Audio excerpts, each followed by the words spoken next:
Hey everybody, welcome to the Good E-Reader Radio Show. My name is Michael, and today on the show we're going to talk about a few things. We're going to talk about RSS, and is this something that you use on a daily basis on your e-readers? There's a lot of companies that bundle apps that allow you to browse stripped down versions of web pages on an e-reader. Very indicative, but do you use it in your daily life? Do you have Feedly installed on your phone, or do you use the internet browser, Chrome, Safari, and so on to visit your favorite sites, or do you just download the official app? Kind of want to know your thoughts about that.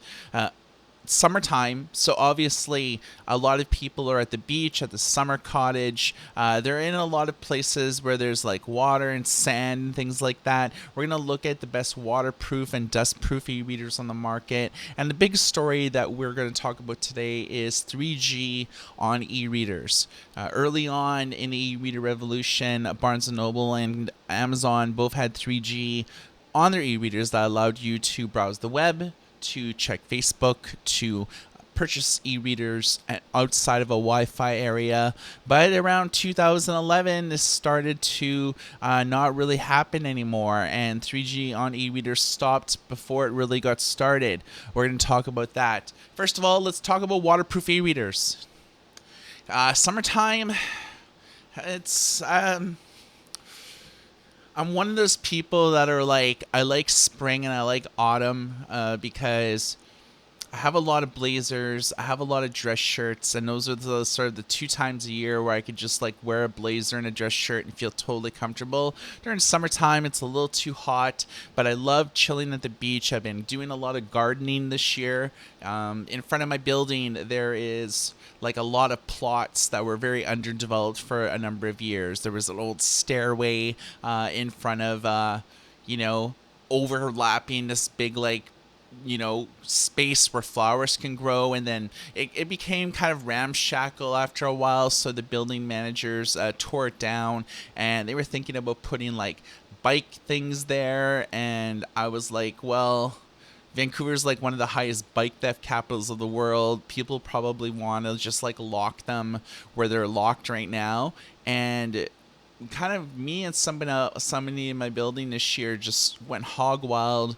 with gardening. We have I planted at least like 60 flowers, and she planted like wildflowers and like vegetables like cucumbers and all these herbs and stuff. So the front of our building is actually looking awesome, and I've been doing a lot of gardening, and I find it's tremendously cathartic. And I've been like watering them like the garden every day, and sun tanning like on the front lawn. And I live a few blocks from the beach, but I'm hardly ever there, which is kind of weird.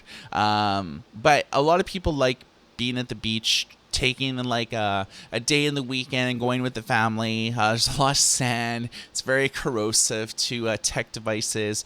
Summer homes at the lake and things like that. Maybe you're reading your e-reader like in a canoe or on the dock, or there's a lot of situations where waterproof e-readers make a lot of sense. If you live in a family with little kids, everything's being spilt everywhere, and if you spill like a full thing of apple juice on a normal e-reader, it can get ruined, whereas waterproof e-readers are kind of immune to that. So waterproof e-readers aren't just like for like water, but like tea, coffee, pop, all that type of stuff. So these are my picks. Kindle Oasis 2.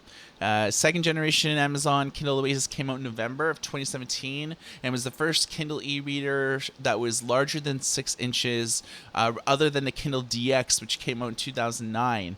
Second generation Kindle Oasis 2 is waterproof and dustproof, so you don't have to worry about it, in the swimming pool or chilling at the beach. Once you're finished reading a book, you can throw on a pair of wireless headphones and listen to an audiobook from Audible. I also like the Kobo Aura H2O Edition 2. This was released last May, but is a tremendously relevant device. Kobo has put this on sale numerous times this summer, as well as Chapters Indigo in Canada. They haven't discounted it in the United States on the Kobo US site, and to my knowledge, they've never discounted any of their e-readers on the Kobo site in the US. So I know that if you live in the US, you can actually order an e-reader from the Indigo site, and it's in Canadian dollars.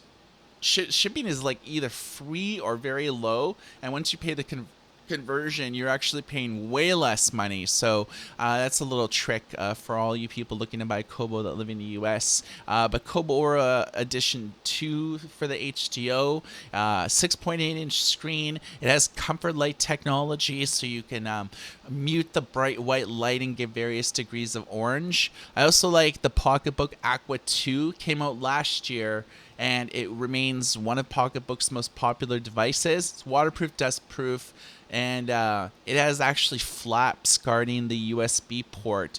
So this is something that a lot of companies don't do. The Tolino Epos has a giant 7-point-inch capacitive touchscreen display and is the first Tolino branded product that is larger than 6 inches, and it has extra real estate for reading books. It also has the same comfort light system as the Kobo H2O. It's primarily relevant for people who live in Belgium, Germany, Netherlands, or Italy, where there's actually a Tolino bookstore that you can buy and purchase ebooks. I also like the Barnes & Noble Nook Glow Light Plus. Now, this isn't the latest generation Nook e-reader. That's the Glow Light 3. This one came out in 2015, and it's IP67 certified, which means you can leave it submerged in fresh water for up to 30 minutes at a maximum depth of 1 meter. It's a good e-reader. I kind of really like it. The Kobo Aura 1 is waterproof, giant 7.8-inch screen. It's the only e-reader that allows you to borrow ebooks directly from the library, so you can save some money in the long run. And those are my top picks. There's a video that I'm going to link to in the description of this podcast that will allow you to check out these e-readers in action as we reviewed them, pouring water on them, the things that you can do with the screen when there's water on it. A lot of e-readers, you can't turn the pages of an ebook if there's water all over the screen. You actually have to wipe the water off in order to turn pages. It's sort of like the screen sort of goes into a standby mode when there's water on it. So you can't like turn pages of ebooks while the e-reader's submerged. Like if you're scuba diving or whatever you're doing with water on it, you actually have to clear the water off, but at least you won't ruin the e-reader. RSS. This is something that got really popular in the early web when things started going mobile. People didn't really have an app version of their website. Google Reader was probably the most famous one. You just like selected websites and you had their RSS content, and you could like have 4 or 5 of your favorite websites on a single reader, and whenever there's a top story, it's pushed to the top.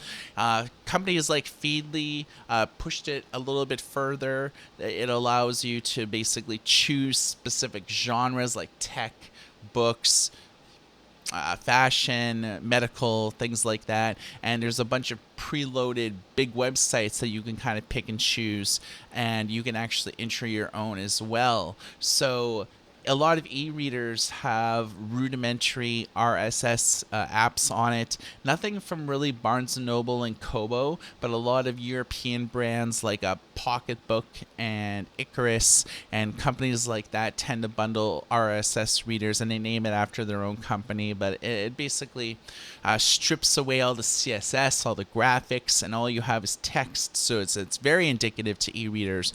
Kobo has a relationship with Pocket, and they actually have Pocket articles that have been optimized for e-ink on the e-reader. So although Kobo doesn't really have an official RSS solution, they do have Pocket integration, and this has been something that's been fairly popular on all their devices for a long time. If you've never really heard of Pocket, basically what you can do is download like browser extensions for any major web browser, mobile or on your desktop.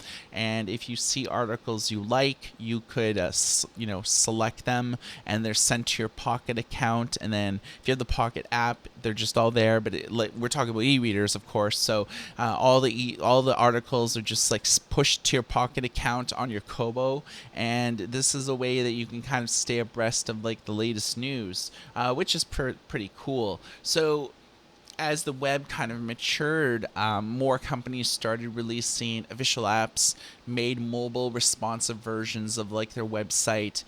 They did AMP, which is accelerated mobile pages. These are websites that are loaded on the Google servers, so they instantly load. It's like Facebook instant articles. So the web's kind of changed where RSS used to be popular. Now it's kind of fringe, and people are using like AMP and instant articles for the most part. This is when you're on Facebook and then you click on an article and it instantly loads, and you're sort of within the Facebook UI, but all the information's there on Facebook. AMP is something by Google that they released like 5 or 6 years ago. It allows websites to serve up stripped up versions of their site. If you've ever browsed around on your smartphone, like Googled around and stuff like that, you notice that there is like featured articles at the top, like top stories, like if you Google Amazon or Kindle or something, and then there's like articles written by like Fortune or like the New York Times, Bloomberg, and if you click on it, they instantly load. Usually there's a little lightning bolt associated with that too, and that means that it's an accelerated mobile page. And this is something that we've done with Goody Reader. It was a big learning curve to get AMP working on our site, and it was partly because if you Google like big things to do with like Kobo or Kindle or all things Amazon, Barnes and Noble, Nook News, and things like that, we were in Google News, but when you were just browsing around on Google, our website would show up, but there would really be no pictures, and it kind of caught me thinking that like, okay, I'm going to set up AMP, and then this way like featured articles are there. So if you Google Goody Reader, you'll see our top stories and like a carousel pictures that you can like swipe and then click on. You click on it and like it's an accelerated mobile page, so it instantly loads. Pretty cool stuff. It took me a while to get my head around it because it was just something I had like no experience with, but I'm so happy that we did it because we have like basically a news app that you can download for Android. It has our podcast system and our news website. You can do day and night mode. It has like a lot of text options to do things like that. It actually works really great on e-readers. And so it's a way to keep up to that. We have accelerated mobile pages, which is basically just for people that are Googling around on their like tablet or on their smartphone. Those are the only people that are really going to encounter it. You're not going to really encounter it like on your desktop or, like your Mac and things like that, your laptop. You won't really kind of see it. Same if you have like a large screen tablet. It's not really considered a mobile device, so you usually get that desktop experience with the full browsers. We also have like our responsive website. So when you go to goodyreader.com, like on your mobile device, you'll get like our responsive like website, which is basically the same theme and color scheme that we use like on the main goodyreader.com website. So we have different ways that you could visit us and different like apps that you could use. And I think that that's probably one of the big reasons why RSS isn't really used as much as it used to be, just because of all the things I just mentioned. There's a ton of viable alternatives that are like faster and more robust. AMP in particular is almost like the next generation RSS because it has the picture of the article, but it's on Google servers, so it's like it instantly loads. So even if you're like on a 2G internet connection, which is like a lot of like the African like nation, India, Bangladesh, a lot of countries that don't really have stable internet, and if they do, it's like 2G. And this is like why Facebook wants to constantly like bring the internet to the billions of people that don't have it. So it's always these moonshot ideas about blimps, about like drone, like those big drones that like fly thousands and thousands of feet below it, and they could like, they're solar powered, so they could pretty well like run indefinitely. There's all these companies always with great ideas about how to bring like Wi-Fi and internet to like the rest of the world that really doesn't have it. And that's probably why you get them online, and they're buying your products, they're doing business with you, they're invested in your ecosystem, and so on. So I'm interested to know in the comments section below, what do you think about RSS? Is this something you use in your daily life, like apps like Feedly and things like that, or Pocket? if you do, I want to know about it. So, the big story. This is 3G on e-readers, 4G on e-readers, LTE on e-readers. Is this something that you want to see? I certainly do. So Amazon was the first company to do 3G. They did it with AT&T, and in the early years, they only had like certain spots that you can do, because around that 2007 really wasn't a lot of like like 3G internet around. It wasn't until really like a few years later that more companies started investing in it. So Amazon early years, you could just unlimitedly browse like the internet, and then like around like 2011 they started to implement like a 50 MB limit, so for checking Facebook and things like that. And then they disabled like browsing and stuff altogether on 3G. The only things that you could really kind of do is shop for books, shop for audiobooks, purchase content. If you have things that are stored in like the Kindle Cloud, you can download it over 3G. And then there's like a few websites that you can visit that are immune to like the 3G restrictions, but it's usually relegated to like Wikipedia and things like that. You just can't like browse the internet willy-nilly on 3G. The first generation Nook that came out, I believe, like in 2010. This was the one with the LCD on the bottom and the e-ink screen on like the top. And this was the one recently that Barnes & Noble discontinued support. So you can't buy books, you can't log in your Barnes & Noble account. It's basically like a doorstop now. And this was the only Nook e-reader that was released that actually had 3G internet. And then in like 2011, they discontinued the e-reader. And then a year later, they shut the 3G internet off. So you actually couldn't do it anymore. I believe Sony did one. Let me just read this up here. Yeah, the Sony... Reader Digital Edition had 3G internet access, and this is the only Sony one that did it. It was a 7-inch e-reader, so it was like the first e-reader was 7 inches, and I believe it came out in 2013. This was like the glory years where Sony was like doing gangbuster business in the e-reader world with like the PRS 300, PRS 500, PRS 600, and then they did the 350, 650, and then the daily edition. And this was when Sony was like making a ton of money in the e-reader business. This was like the glory days of the e-reader business in general. So Sony was the last one to really try 3G.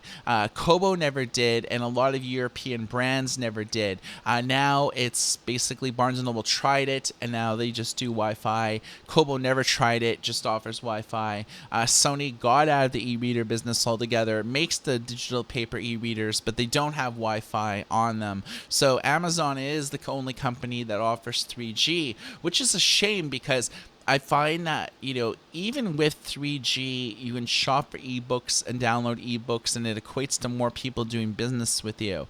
Now, I don't really think that Kobo and Barnes & Noble and these other companies they're not telling people that, hey, you can use it on the go by using your Android or your iPhone and turning on like a wireless hotspot and connecting up to like a wireless hotspot and being able to purchase books. They don't really do that. They don't have any online tutorials. There's really no videos. There's nothing that teaches people how to do that, or even making them aware to do it. And the vast majority of people who are listening to the show are pretty tech savvy. You don't have any problem doing the more unconventional, advanced things with e-readers, but your average person, not too tech savvy. They just buy something and they expect it to work. They'll never sideload anything. They'll never download pirate books from the internet and like load them on. They don't really know how to do it. What they have, they want it to work. And those are the people that would buy an e-reader that has 3G that's not a Kindle. I really believe that like Kobo is probably in the best position to offer a 3G model, even if it's just like a SIM and allowing people to put in like their own SIM cards into it. There's a lot of phones that have like dual SIMs or even three SIMs on it, so you can use your SIM card if you travel a lot and you have a U.S. plan, you have a Canadian plan. When you go to the U.S., you take out like the Canadian SIM, you put in an American SIM. Some phones have two SIMs, so they're always just permanently in, so you never have to change it. At the very least, like to see SIM cards. I mean, SIM cards add $1 to $2 more, and Kobo's already designing their own e-readers with Netronics anyways. Same with Barnes & Noble. They're doing all their e-readers with Netronics. Getting a SIM card and, in it at the very least is no big deal. I really believe that like Kobo and Barnes & Noble, in order to drive sales, which obviously Barnes & Noble's desperate to drive more sales to their digital bookstore. As I've said on many shows, they're a company that is dying on the vine, and it's through their own doing. And it's just for one of the things, it's like they've never really expanded outside the U.S. market. They've tried haphazardly to go into the U.K. They only survived there for a few years. They were selling ebooks in Europe via the Microsoft store. It only lasted like a year. Microsoft gave Barnes & Noble $300 million because they wanted to start selling ebooks, and that was just wasted money. I think Microsoft got back 50 million of it, and Barnes & Noble just basically lost it all. How they lost that much money just selling books through Microsoft. So Microsoft was like the facilitator of it. Barnes & Noble just provided like the actual content. So Barnes & Noble's tried to expand. They did it very haphazardly. They didn't hire the right people. Like Kobo, when they move to a new market, they do competitive research. They find out, okay, where can we sell our e-readers? The vast majority of our e-reader sales aren't in like big box stores. They're in bookstores. Okay, we're going to find out who the biggest bookstore is. Okay, we don't really know anyone there. Let's hire an agent locally that's dealt with these bookstores before. Okay, this agent's on first name basis with like the executive team at the bookstore. Great. We can get our hardware in the bookstores. Who are the big publishers in this country that we're moving into? Don't know. Okay, let's hire like some people that used to work at those publishing companies that has like a Rolodex of all these content, like people who work in various places. Let's hire them. The Kobo builds a team in all the countries that they're in. So, when Kobo France, Kobo Spain, Kobo when they were in Germany, then they bought a controlling interest in Tolino. They have people working there from Kobo. Basically, in every market where Kobo's there, they have teams that they've built there, and they stay there in order to try new things. And this was allowing them to really do the Kobo Plus subscription program. They're doing it like in Netherlands and one other country, and it allows it's the first Kobo unlimited subscription service, and they've been running it quietly for a few years, just working out the kinks. But they have an awesome team where they're at. They have bol.com, which is like their main partner that facilitates a lot of the content. Bol, they sell Kobo e-readers online. They promote Kobo Plus online. Kobo directly does Plus online. So if you live in the Netherlands, you can subscribe to Kobo Plus on an e-reader. You can subscribe to it on the Kobo website, on a Bol website. You can go into the store and purchase a subscription card. Like, when you go into the supermarket in the US, there's like the iTunes cards, the Amazon cards. You can actually get Kobo Plus subscription cards and gift them to people. It's really awesome. But I think one of the reasons why Barnes & Noble hasn't done so well is they haven't built teams like that. They've just like moved people from the U.S. to like the other markets and just expected things to work, and they didn't. So I don't know if Barnes & Noble is in a position to actually make the call to let's do like 3G internet access, at least in the States. I mean, Barnes & Noble, to their credit, only markets this to the States. And there is a lot of carriers in the States that have like, 3G networks. Their LTE is like the standard. 5G is like the sort of what all the infrastructure is being built at, and so fewer and fewer people are using 3G. You allocate some of that bandwidth to Barnes and Noble. They license some of the 3G bandwidth, and you charge people, or you integrate it into like the actual charge of like the hardware itself. But to be honest, Barnes and Noble would sell more ebooks because people aren't always in Wi-Fi areas. It's why you buy a waterproof e-reader, like I just kind of mentioned a segment back, where you could have the freedom to be at the beach. Is there Wi-Fi at the beach? Usually not. If you're on the dock or in an inner tube, there's no Wi-Fi. And if you finished reading everything that you wanted to read, like romance, there's a lot of women and men that read romance novels. A lot of those people devour them at a ravenous pace, sometimes reading a novel a day. If you bring 3 or 4 books with you when you're away for like a week, you can get through all those in like the first 3 or 4 days. And what if you want to buy more content? Oh, there's no Wi-Fi, you can't buy any more content. Because I have a Kobo, I have a Nook, I have a pocketbook. It doesn't have 3G internet access.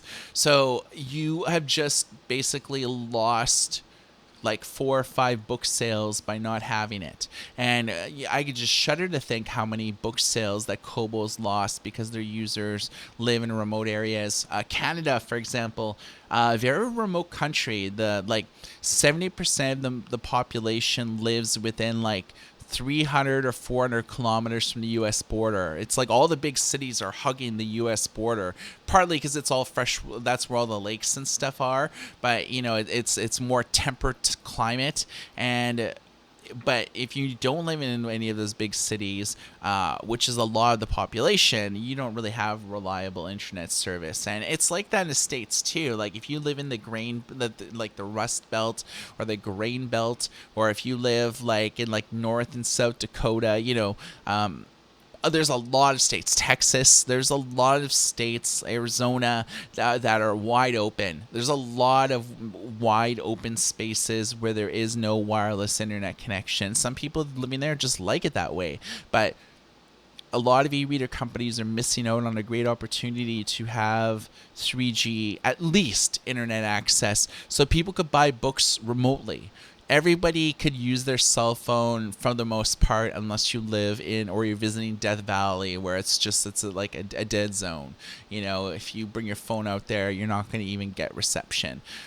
There's a lot of the world like that, but at the same time, there's a lot of people in the world that are just getting 2G internet, 3G internet, and that's it. And I believe that companies that sell e-readers would make more money selling digital content, which at the end of the day, the reason why e-reader prices have really come down over the years is because of digital content. That's why Amazon can afford to sell their $49 Kindle 7 tablet, or why you can get the Kindle Basic on sale for $39, or the Paperwhite constantly discounted to $89, $79, $69, regular price $119.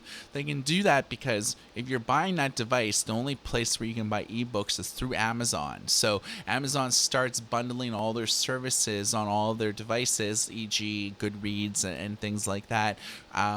So you could be more invested in their ecosystem. And Amazon is the number one e-reader company because they're the only ones that really offer 3G as an alternative to purchase. And there's a lot of people that pay that premium, like $90 extra, to buy an e-reader with 3G. And I believe if Kobo were to do the same thing, like have like a base Wi-Fi model, charge like $50 or $60 or $70 extra with a 3G, and the reason why I'm promoting this is because there's no monthly costs. Like on your phone with data or with voice, you're paying monthly costs. You don't pay anything monthly with Amazon for their 3G internet access. Whether you're a Prime member or not a Prime member, it's like you're spending that extra money and getting like access to buying books and downloading books. That's basically how it is. And you're not really using much data. I'm pretty sure that Barnes & Noble and Kobo and other e-reader companies could really kind of figure that out. And I really kind of hope that they're listening to this show and they realize that this is something that people want. This is something that will encourage them to buy a premium priced e-reader, to have like 3G or 4G internet access. They can download ebooks and audiobooks. They could, you know, they can just read and not be limited. And, reading is freedom. And this is like why I think print is enjoying a resurgence. You've read countless things on Good e-reader about it, how, print, even in 2018, and like the first 6 months of 2018, it's like up between 2 and 5% for a lot of different genres. But all in all, it's up multiple percentage points. And it's because people kind of realize that when you have a book, you don't have any limitations. Limitations in ownership, limitations in giving this book out to a friend, limitations about selling it secondhand. When you buy an ebook, you don't actually own it. You're licensing it from the company that you are, and buried in the terms of service. They could turn your account off at any time, losing access to all these purchases. You could be doing business with a bookstore that's going out of business, and suddenly the 100 books you bought from them no longer to be accessed. It's hard to trust ebooks, and it's that trust factor. Not to mention that they've dramatically increased in prices over the years, which is why I believe that libraries this year are on a record level of increasing millions of checkouts. So in 2017, there were 58 libraries in the US and Canada that surpassed 1 million checkouts. This year, 66 libraries are on pace, and there's records being braced. There's 7 on pace for 4 million loans, and 2 on pace for 5 million loans. Most libraries around the world are seeing an 11% increase in loans for people borrowing both ebooks and audiobooks. And so that's one of the main beneficiaries is libraries that are people are saying, ebooks and digital content's pretty expensive. I'll borrow them from the library. Hey, can my e-reader borrow books from the library? Well, the answer is no. If you live in the States, you can actually borrow ebooks from Overdrive and send them to your Kindle, but it doesn't work outside the US. If you have the Kobo Aura 1 or the Kobo Aura 1 limited edition e-reader, that's the only other e-reader in the world that allows you to borrow, browse, check out, and read directly on your Kobo. Why hasn't Kobo ever done that with any of their other devices since the Kobo Aura 1? My mind is truly boggled. Maybe it's because they want people to pay like the cost of the Aura 1. I think it's like $299 or a little like above $300. Maybe it's they want people to buy their premium e-reader, but it's already 2 years old. It's time for a firmware update for all of their e-readers to give Overdrive functionality. It's time, folks. So I want to know in the comments section, do you think that if, say, Barnes & Noble implemented a 3G internet access in the States and Kobo didn't, would you switch to Barnes & Noble because they allow you to buy books anywhere, or would you continue to use your Kobo with Wi-Fi? Situations like that, conundrums. I want to know what you guys think about that. And you can drop it in the comments section. If you're listening to this radio show on Stitcher, TuneIn, Apple Podcasts, Google Podcasts, Spotify, and a myriad of other apps, you can drop a comment on our website, goodereader.com/blog. Usually this radio show is on the front page. If you're listening to it, maybe not, the day after that we've recorded it, you can click at the top navigation bar, media, and then Good e-reader radio, and then check out our archives. We have hundreds of shows that we've done over the years, and we've redoubled our efforts to produce more content on a weekly basis. So we're trying to aim for 3 episodes a week, talk about things that we don't normally write about on the website, dive deeper into issues. We're going to have some upcoming guests, some staff writers, some people in the industry coming up.